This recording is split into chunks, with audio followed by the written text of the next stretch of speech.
Bismillahirrahmanirrahim. Assalamualaikum warahmatullahi wabarakatuh. Saudaraku pemirsa channel terpilih MTA TV dimanapun Anda berada, dan juga pendengar radio Persada FM. Alhamdulillah senang sekali ya di kesempatan siang hari ini saya Ida Aisyah bisa menyapa Anda kembali di program spesialis, sebuah program kesehatan, dan tentunya kita di sini membahas berbagai macam masalah kesehatan bersama ahlinya. Dan semoga saja Anda di hari ini dalam kondisi sehat, tidak kurang suatu apa, dan berbahagia selalu. Selama kurang lebih 60 menit ke depan, kita akan bersama-sama membahas satu tema, yaitu tentang diabetes ya pemirsa. Nah, di era sekarang ini, diabetes kita ketahui ya tidak hanya menyerang masyarakat dengan usia yang sudah tua, tetapi juga ternyata penderitaannya banyak di kalangan anak muda. Nah, yang menjadi pertanyaan besar adalah bagaimana atau bisakah kita memutuskan rantainya agar anak cucu kita jadi generasi sehat bebas dari diabetes. Nah, siang hari ini sudah bersama saya ada Dr. Hana Indriah Dewi, spesialis penyakit dalam, dokter spesialis penyakit dalam dari Rumah Sakit UNS. Assalamualaikum warahmatullahi wabarakatuh, Dr. Hana. Waalaikumsalam, Ida. Sehat ya? Alhamdulillah. Alhamdulillah. Ya, terima kasih sebelumnya sudah menyempatkan diri, meluangkan waktunya untuk hadir langsung ya di studio MTA TV, dan saat ini kita juga bisa disaksikan langsung ya di MTA TV maupun juga pendengar radio Persada FM begitu. Ya, terima kasih. Ya. Baik, karena ini baru pertama kali gitu ya. Jadi untuk Dr. Hana bertugas di Rumah Sakit UNS gitu ya. Betul sekali. Nah, ini bisa ditemui di hari apa ini, Dokter? Kalau saya untuk prakteknya dari Selasa, Rabu, dan juga Jumat dari jam 8 sampai jam 12. Iya. Kalau untuk yang sore hari Selasa di jam 15 sampai jam 17. Ya, baik. Jadi ini di poli penyakit dalam. Poli penyakit dalam, betul sekali, Mbak Ida. Baik. Nah, kita nanti juga mengundang pemirsa dan juga pendengar yang ingin bertanya, silahkan ya di 02716793000, SMS dan juga WhatsApp di 08112553000.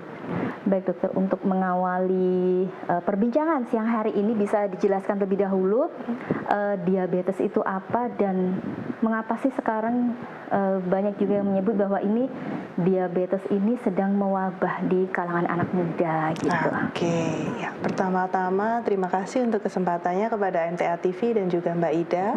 Saya Dr. Hana, spesialis penyakit dalam dari Rumah Sakit UNS. Untuk diabetes sendiri ini merupakan sebuah penyakit kronis yang disebabkan oleh gula darah yang tinggi secara terus-menerus. Nah, kenapa gula darah ini bisa tinggi?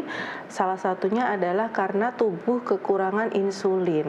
Nah, insulin itu apa? Insulin itu adalah sebuah hormon atau produk senyawa kimia yang dihasilkan oleh pankreas, dan ini gunanya adalah memasukkan gula dari peredaran darah masuk ke dalam jaringan-jaringan. Jadi seperti kurir, tapi kurir untuk makanan jaringan, dan masuk ke otak, masuk ke jantung, masuk ke otot, nanti disimpan di sana dan selanjutnya akan dirubah menjadi energi. Nah, untuk diabetes ini yang terjadi adalah gangguannya di produksi insulinnya itu. Bisa kekurangan, bisa juga memang sudah tidak bisa memproduksi lagi. Nah, kenapa kok sekarang bisa tambah mewabah, istilahnya seperti itu. Insulin ini apakah bisa habis?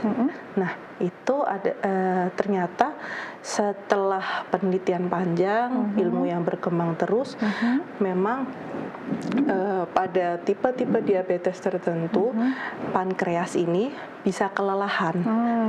Jadi capek dia. Capek, lalu insulinnya berkurang. Ada juga yang memang dari awal pankreasnya ini kerjanya kurang baik, jadi produksi insulinnya itu tidak mencukupi dari usia muda. Seperti itu garis besarnya. Baik.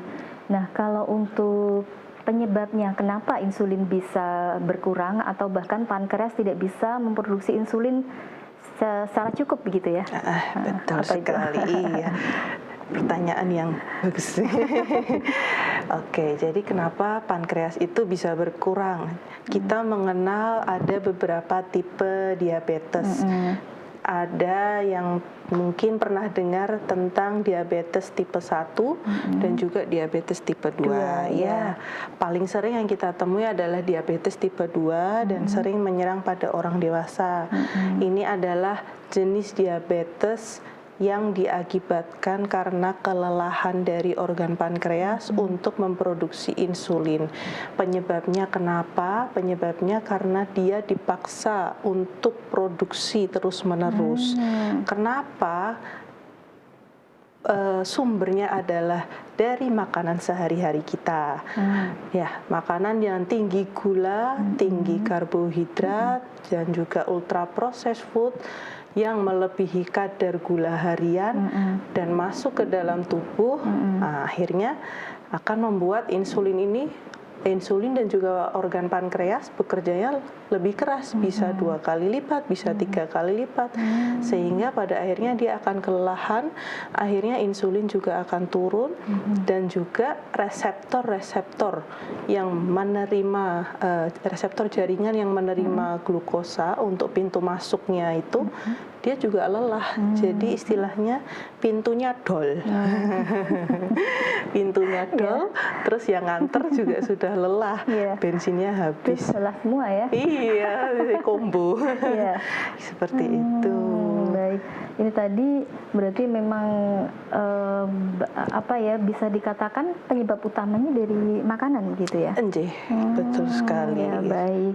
Nah, sebelum nanti mungkin dokter menjelaskan makanan-makanan jenis apa, nah ini sebetulnya ada tidak dokter mungkin tanda atau gejala awal diabetes yang mungkin oleh sebagian masyarakat itu ya kayak tidak dirasakan atau diabaikan seperti itu? Oke, kalau untuk gejala-gejalanya sendiri pasti sering banget diabaikan. Karena itu kayak biasa aja. Gitu. Yang pertama kita mengenal ada 3 gejala klasik, yaitu adalah mudah lapar, kemudian mudah buang air kecil, sama yang terakhir adalah mudah haus. Nah, itu mungkin orang-orang akan menganggap oh itu biasa aja gitu. Oh ini saya cuman emang lapar, banyak kegiatan. Oh memang saya memang minumnya banyak, kemudian PAK-nya juga banyak. Tapi misalnya sewaktu ketemu orang lain yang tidak mempunyai gejala, baru dia sadar loh kenapa saya seperti ini gitu. Kemudian ada juga gejala-gejala lain yang lebih mudah diabaikan lagi.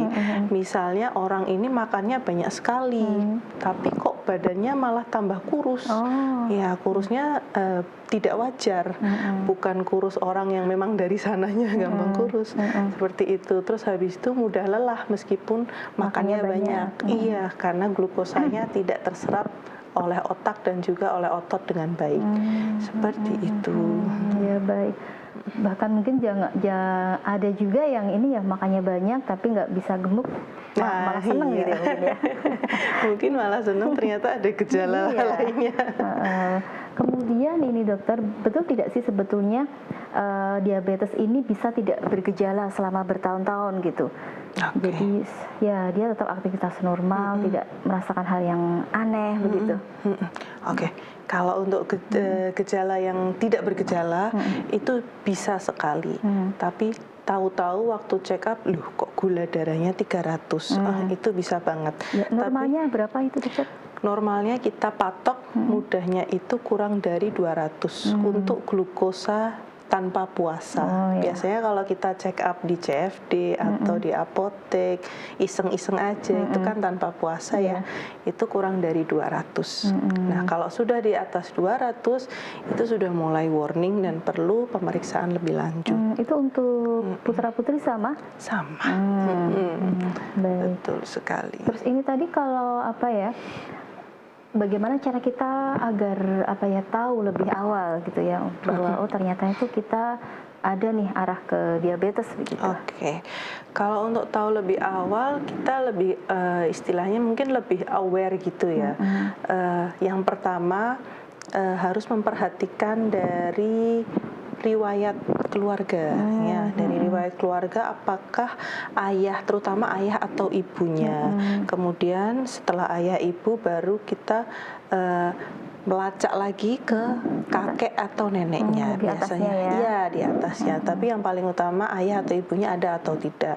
Kalau misalnya memang punya riwayat ayah ibunya diabetes, nah untuk anaknya ini bukan berarti terus akan pasti diabetes gitu, tidak. Tapi harus lebih aware karena resikonya akan meningkat hingga sampai 2 kali lipatnya. Ya, jadi memang harus dijaga seperti makannya, pola hidupnya, kemudian berat badannya harus dijaga di kadar kisaran normal. Jangan berlebihan ataupun kekurangan. Iya.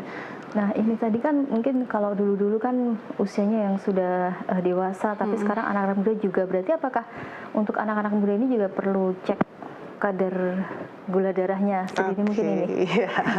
Seru ini. Kalau untuk anak-anak muda, mungkin yang perlu diperhatikan adalah yang sukanya minum atau makan manis-manis, karena sekarang banyak sekali makanan-makanan kemasan, minuman kemasan, semuanya yang serba instan, serba cepat. Dan variasi minuman itu sekarang banyak sekali ya menurut saya, ditambahin inilah, ditambahin itulah, jadi gulanya juga nongki di kafe-kafe gitu ya, ngopi gitu. Double.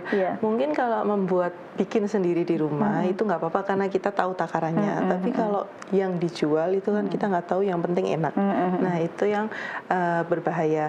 Yang perlu diperhatikan itu adalah kalau misalnya sudah kelebihan berat badan, terus sudah mulai gampang capek, gampang lelah, sering begadang, terus mungkin merasa pola hidupnya kurang optimal, kurang makan seimbang. Nah seperti itu ada baiknya memeriksakan diri, gitu. Baik. Nah sekarang ke pertanyaan besar tadi ini dokter ya, bagaimana memutus rantainya gitu? Apakah diabetes ini bisa dicegah 100% gitu? Oke. Untuk memutus rantai, kalau 100% itu tergantung tekad masing-masing. Kalau tekadnya 100%, insya Allah 100% juga bisa. Tapi tiap orang pastikan tekadnya naik turun. Nah itu dengan pola hidup sehat, olahraga minimal 2-3 kali seminggu, dan itu dikombinasi antara olahraga aerobik dan juga angkat beban, terus kemudian makan yang seimbang antara karbohidrat, protein dan juga serat juga harus seimbang. Pilihan karbonya juga harus dipilih yang mengenyangkan lebih lama. Kemudian juga pola hidup, jadi seperti kelola stres, kemudian kelola jadwal tidur. Nah itu sebenarnya bisa dicegah. Tapi kalau misalnya itu semua diterabas, terus kemudian makannya mungkin kalau makan sekali-sekali itu tidak apa-apa, tapi kalau setiap hari, nah itulah yang bikin resikonya jadi meningkat berkali-kali lipat. Seperti itu. Baik. Nah kalau tentang makanan ini, mungkin ada dokter 3 jenis atau 3 musuh utama makanan pemicu diabetes. Ada tidak dokter? Wah ada. Yang nomor 1 pasti ya gula ya. Gula jenis apapun. Jadi gula ini mungkin dikira orang-orang itu hanya gula putih, tapi semua macam gula sebenarnya bisa memicu ya, termasuk juga seperti madu, kemudian gula Jawa, gula putih, gula merah, semuanya sama aja, semuanya sama-sama manis, dan memang harus dikonsumsi sesuai batas kewajaran, ya tidak boleh berlebihan, seperti itu. Itu yang pertama. Yang pertama. Terus yang kedua, perbanyak makan protein, ya. Kalau 3 musuh utama, kan? 3 musuh jadi utama. Yang pertama kan gula. Yang kedua adalah karbohidrat yang berlebihan, Jadi karbohidrat ini bisa didapat dari nasi, dari tepung, dan juga dari tepung dan turunannya ya, dan juga dari goreng-gorengan. Ya, itu dia. Karena dia begitu masuk ke dalam tubuh, dia nanti akan dipecah menjadi gula. Meskipun sewaktu bentuk wujud makanan dia ini bentuknya adalah gula kompleks, tapi nanti begitu masuk tubuh dia akan dipecah-pecah. Ya, memang ada beberapa jenis karbohidrat yang waktu masuk tubuh juga dipecahnya itu lama dan itu bikin kenyang. Makanya orang-orang bilang singkong lah, yang pohong gitu-gitu, rebusan-rebusan itu baik karena bikin kenyang lebih lama. Terus yang ketiga adalah makanan yang terlalu banyak diproses atau kita sebutnya UPF, ultra processed food. Itu adalah makanan kaleng-kalengan yang biasanya di sana ada pengawet. Nah, salah satu pengawetnya itu kan bisa juga gula. Jadi seperti manisan-manisan. Baik, itu ya. Nah, ini kalau tadi disebutkan apa ya, untuk makanan itu ada yang tadi bisa kenyang lebih lama gitu. Nah, itu kan kalau di sebagian masyarakat Indonesia kan nasi ini ya sebagai makanan utama. Sementara di sisi lain kalau diabetes tuh tidak boleh sama sekali makan nasi. Nah, itu sebetulnya yang benar gimana ini dokter? Memang benar-benar tidak boleh makan nasi atau mungkin boleh sedikit ada pengaturan tertentu atau bagaimana? Ini mitos atau fakta ya? Itu ya. Oke, sebenarnya ini berada di tengah-tengah ya antara mitos atau fakta. Kalau misalnya kalimatnya apakah nasi bikin diabetes, itu mitos ya. Nasi sebenarnya boleh, tapi harus sesuai porsinya. Jadi kalau sekali makan itu gampangnya adalah sesuai kepalan tangan masing-masing untuk volume nasinya. Ya, jadi kalau sekali makan ya udah segini aja. Gitu. Boleh banyak nih berarti ya. Selanjutnya yang paling banyak harus serat, terus habis itu protein. Gitu, bukan kebalikannya. Ya, biasanya emang nasinya yang kebalikannya. Banyak ya. Proteinnya yang sedikit gitu, sayurnya juga sedikit. Kadang cuman nasi sama kuah aja ya. Nah, ya. Baik dokter. Nah, kemudian tadi ini ya tentang apa tadi juga disinggung tentang olahraga gitu ya, ada apa aerobik, angkat beban dan sebagainya. Nah, kalau apa ya mungkin dalam seminggu itu idealnya berapa menit gitu, kemudian ada tidak sih gerakan simpel yang bisa dilakukan di rumah gitu untuk kita mencegah ini ya olahraganya. Oke, kalau untuk olahraga itu sebenarnya sangat sedikit, hanya 150 menit per minggu. Jadi misal dibagi ya sekitar 2 sampai 3 kali per minggu. Nah, untuk olahraganya sendiri itu nggak ada sesuatu yang saklek. Kita harus memilih olahraga yang kita sukai karena ya itu nanti yang harus dikerjakan dalam jangka waktu panjang. Jadi nggak bisa kalau misalnya saya semangatnya cuma 1-2 bulan. Kalau seperti itu nanti kitanya tambah stres dan juga pasti nanti jadi nggak terus gitu. Pilihlah olahraga yang disukai. Biasanya pilihannya itu kalau nggak jalan pagi, bersepeda, terus berenang, terus habis itu lari pagi, badminton, boleh macam-macam sesuai kesenangan. Itu untuk yang aerobik. Tapi untuk yang angkat beban itu tidak harus yang ke tempat fitness seperti itu, enggak. Angkat galon aja di rumah. Iya. Pakai ini aja kayak aqua yang 600 ml, kemudian jalan pagi. Air mineral ya. Iya, air mineral. Kemudian jalan pagi sambil ngangkat itu, kemudian tangannya digoyang-goyangkan. Nah, itu sudah lumayan daripada tidak sama sekali. Iya. Baik, ya. Menarik sekali, kita harapkan apa ya yang disampaikan dokter ini jadi masukan untuk pemirsa, tidak hanya jadi pengetahuan tapi juga dipraktekkan. Amin. Gitu tentunya ya. Baik, kita akan jeda dulu sejenak, tetap bersama kami pemirsa di program spesialis. Kami akan segera kembali setelah beberapa informasi berikut ini.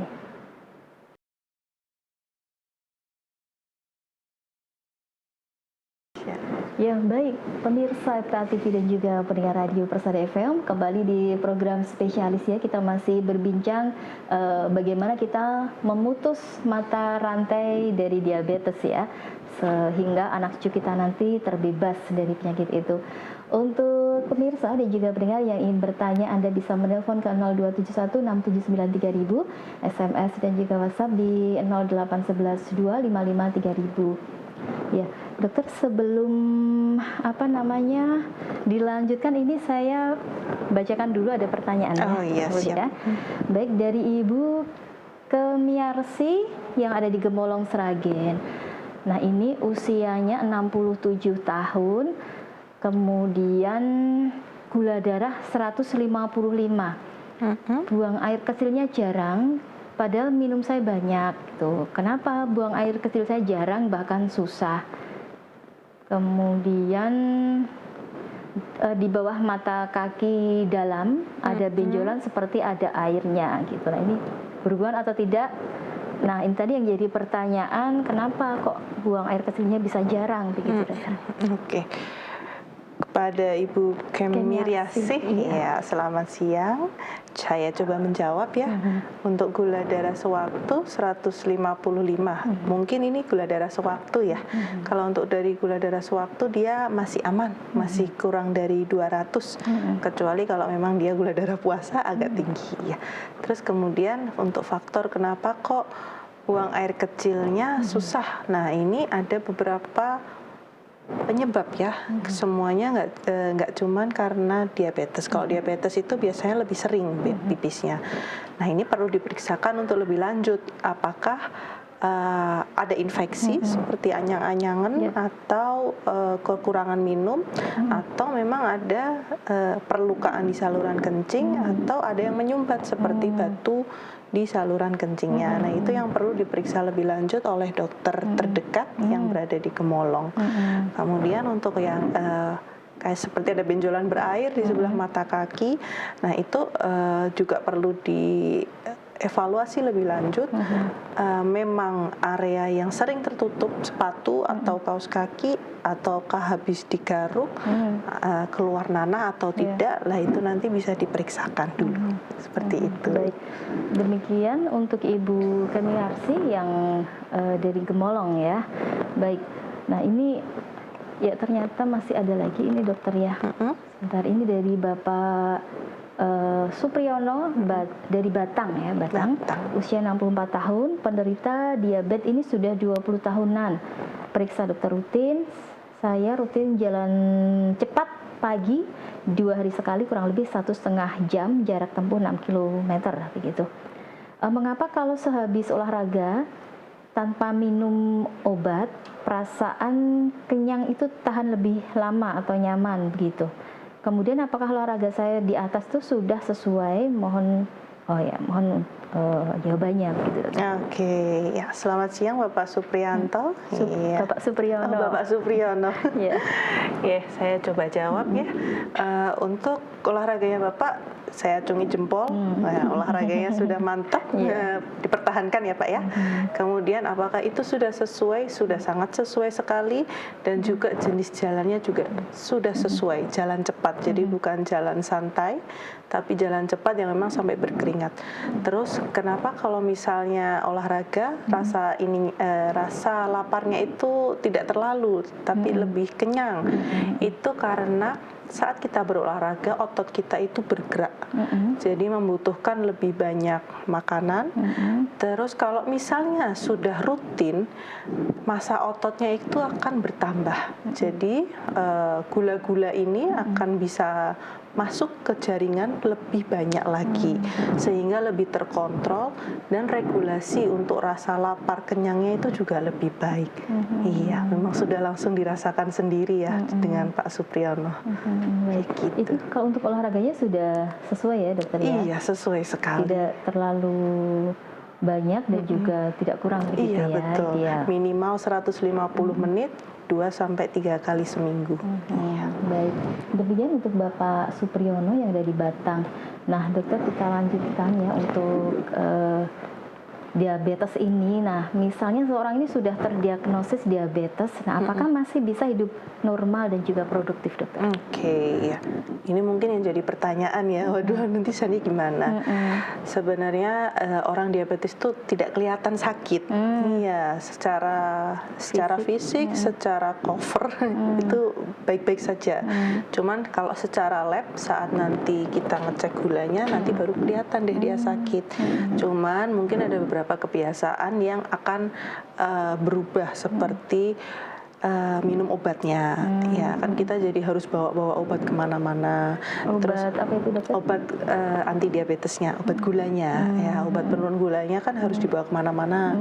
Terus saat kerja mungkin ada yang 3 kali sehari, kan makan siangnya nggak di rumah, tetap harus diminum. Nah itu yang jadi merasa seolah-olah kok hidupku berubah, kok aku berbeda. Jadi sahabat obat gitu ya? Iya, jadi kayak aduh kok nggak kayak dulu lagi. Apalagi yang pakainya sudah sampai suntik insulin itu kan, insulinnya harus dibawa kemana-mana, setiap makan juga nanti harus kemudian disuntikkan, sebelum makan disuntikkan, malam suntikkan. Mungkin itu yang membuat penderita diabetes merasa seperti kok hidupku sudah nggak normal.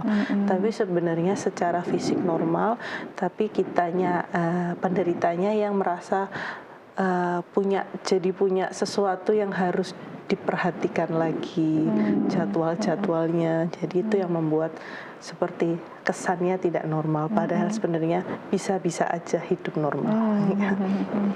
Tetap semangat begitu ya, Tetap dokter, semangat. Ya. Kemudian kalau ini, dokter, mungkin dari seseorang yang tadinya sudah diabetes ini, mungkin kan tadi dokter katakan apa ya, kayak bisa hidup normal, tidak terlihat dia sakit gitu. Kalau mungkin dari apa sih penampilan begitu juga, apakah sama juga atau mungkin ada perbedaan di kulit, rambut dan sebagainya? Oke, kalau secara penampilan diabetes yang tanpa komplikasi itu sama, tidak ada bedanya, kecuali yang memang sudah punya komplikasi ya, komplikasinya bisa ke ginjal atau mungkin komplikasi ke kulit yang ada luka-lukanya, nah yang seperti itu yang tampak. Tapi kalau yang tanpa komplikasi tetap tampak biasa ya. Nah, kalau tentang ini tadi adanya komplikasi ini, kalau yang komplikasi yang sudah dalam tahap berbahaya itu yang seperti apa, dokter? Oke, ya. Komplikasi. Oke, sebenarnya komplikasi diabetes itu ada banyak sekali ya. Kita bedakan ini komplikasi sebutannya adalah mikrovaskular dan juga makrovaskular ya untuk garis besarnya. Jadi dia akan mempengaruhi pembuluh darah kecil dan juga akan mempengaruhi pembuluh darah besar. Nah, yang paling berbahaya adalah yang mempengaruhi pembuluh darah besar karena bisa di otak, di jantung, di di ginjal. Nah, itu nanti manifestasinya bisa bermacam-macam. Mungkin ada yang bisa jadi serangan stroke, ada yang bisa jadi serangan jantung, ada yang bisa menjadi gangguan ginjal. Sedangkan yang untuk yang pembuluh darah kecil itu contohnya adalah pandangan kabur. Nah, ya, jadi sering makin lama kok makin kabur, makin lama kok melihat titik-titik hitam seperti itu. Terus yang paling mengganggu mungkin itu adalah rasa kebas-kebas di jari. Di ujung jari gitu ya? Iya, di ujung jari, terutama saat malam atau setelah berdiam diri lama seperti itu. Ya. Baik. Nah, ini kan sekarang pengobatan sudah sedemikian canggih begitu, dokter ya. Nah, ini apakah ada harapan untuk sembuh total, dokter, bagi penderita diabetes ini? Oke, sekarang kan pengobatan macam-macam sekali ya, canggih banget. Ada yang obatnya dari 3 kali sehari sampai yang hanya seminggu 2 kali pun ada ya, macam-macam sekali. Nah, untuk sembuh total sebenarnya kalau dari obat sendiri itu tidak bisa. Kalau dari obat sendiri, ya, untuk sembuh total itu harus komitmen dari penderita diabetes. Jadi harus kombinasi dari gaya hidup yang sehat, pola makan yang mulai dirubah dan juga seimbang, kemudian obat. Kalau 3 ini optimal, diabetes ini bukan bisa sembuh ya, kita sebutnya adalah remisi atau membaik. Dia akan bisa turun terus dari obatnya mungkin 3 jenis jadi 2 jenis, kemudian jadi 1 jenis, dan akhirnya dia akan tanpa obat pun bisa dengan syarat. Dengan syarat adalah healthy lifestyle ini tetap dipertahankan selalu. Begitu nanti kembali lagi seperti yang dulu, pasti nanti akan terjadi lagi. Ya, seperti syaratnya itu. Bisa, tapi ada syaratnya. Ya, ada syaratnya, bisa dikatakan itu mudah, tapi bisa dikatakan juga tidak mudah ya. Dengan apa ya, kesibukan atau mungkin ya pola hidup yang saat ini gitu ya. Tiap orang beda-beda ya. Ini ada tambahan pertanyaan dari Ibu Kemiarsi tadi, dokter. Supaya gula darah saya tidak naik dari 155 bahkan bisa turun, ini makanan apa yang harus dikonsumsi, dokter? Oke, terima kasih Bu Kemiarsi untuk pertanyaannya. Gula darah Ibu ini sebenarnya bagus, 155. Supaya tidak naik atau tidak, tetap segitu-gitu, stabil dan tetap sehat. Untuk makanan yang dikonsumsi secara khusus tidak ada, tapi yang penting adalah seimbang. Jadi antara karbohidrat, protein, dan juga serat itu harus seimbang. Kalau misalnya mau ambil gampangnya, setiap ambil makan, nasinya sedikit, lauknya yang banyak. Iya, biasanya kalau kita orang Indonesia terbiasanya nasinya yang banyak. Jadi kalau mau beli nasi goreng, boleh nasi goreng nasinya setengah aja, terus kita tambahin sendiri lauk, telur, ayam, mungkin potongan kubis, tomat atau timun seperti itu. Jadi biar seimbang. Bakmi goreng pun sebenarnya boleh sesekali, tapi ditambahin telur, ditambahin potongan ayam, ditambahin sayur sendiri, jadi di mix and match sendiri, nggak cuman jadinya nggak polosan. Ya itu seperti itu. Seimbang tuh seperti itu. Ya. Atau satu porsi bisa jadi 4 orang gitu ya. Iya, betul sekali. Tadi, tinggal nambah macam-macam topping tadi. Mie dengan topping berarti ya. Iya, dokter. Kemudian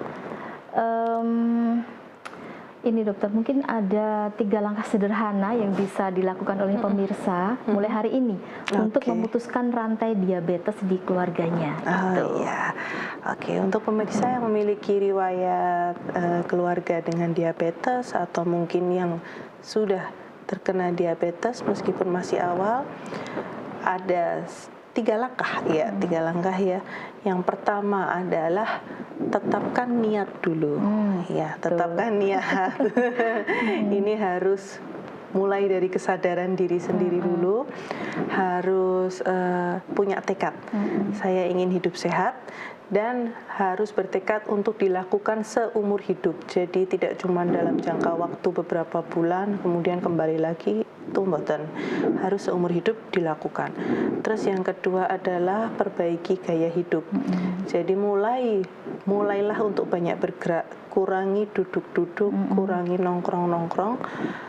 Perbanyak langkah karena itu yang paling mudah ya. Mungkin mau ke toko yang biasanya naik motor, sekarang jalan kaki bisa. Ke tempat sayur yang naik motor biasanya sekarang jalan kaki juga bisa. Pokoknya perbanyak langkah.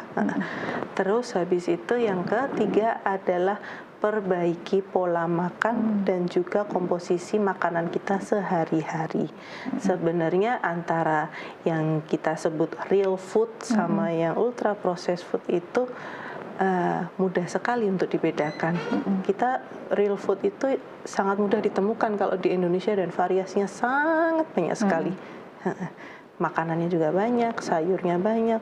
Jadi kita nggak akan bosan sebenarnya dengan real food ini, gitu. Tinggal apa ya, pintar-pintar kita memilih supaya tidak bosan. Betul sekali. Baik, dokter. Ini tidak terasa ya waktunya sudah hampir selesai ini ya, gitu ya. Mungkin dari Dokter Hana ada pesan-pesan untuk orang tua, kemudian juga untuk generasi muda begitu ya, supaya bisa bagaimana tekad kita untuk kita terbebas dari diabetes ini. Pesannya dokter, silakan. Kepada seluruh pemirsa, pesan saya adalah apapun yang sedang diusahakan sekarang itu adalah merupakan suatu langkah pertama untuk keberlanjutan atau perubahan pola hidup. Jadi tetap semangat, jangan membandingkan diri dengan orang lain progresnya, tetapi selalu kalahkan dengan diri sendiri yang sebelumnya. Karena hanya kita sendiri yang bisa dan mampu untuk merubah kondisi pada diabetes ini supaya lebih sehat, dan itu memang perlu dilakukan untuk seumur hidup atau seterusnya. Dengan pola sehat ini nanti harapannya adalah satu keluarga juga ikut berubah pola hidupnya, keturunannya juga nanti akan berubah pola hidupnya. Seperti itu ya. Masya Allah, terima kasih dokter atas ilmunya. Sama-sama. Dan juga sudah memberikan pengetahuan yang sangat luar biasa untuk pemirsa semuanya. Semoga apa yang disampaikan dokter hari ini bisa langsung dipraktekkan ya untuk saya sendiri juga untuk pemirsa pendengar di rumah ya. Terima kasih dokter Hana untuk kehadirannya. Sama-sama. Selamat bertugas kembali. Assalamualaikum warahmatullahi wabarakatuh. Waalaikumsalam warahmatullahi wabarakatuh. Ya baik, saudaraku pemirsa channel terpilih MTA TV dan juga pendengar radio Persada FM, sampai di sini perjumpaan kita di program spesialis untuk kesempatan siang hari ini. Nantikan kembali program spesialis setiap hari Senin mulai pukul 13 waktu Indonesia Barat. Saya Ida Aisyah bersama seluruh kru yang bertugas pamit undur diri. Wassalamualaikum warahmatullahi wabarakatuh.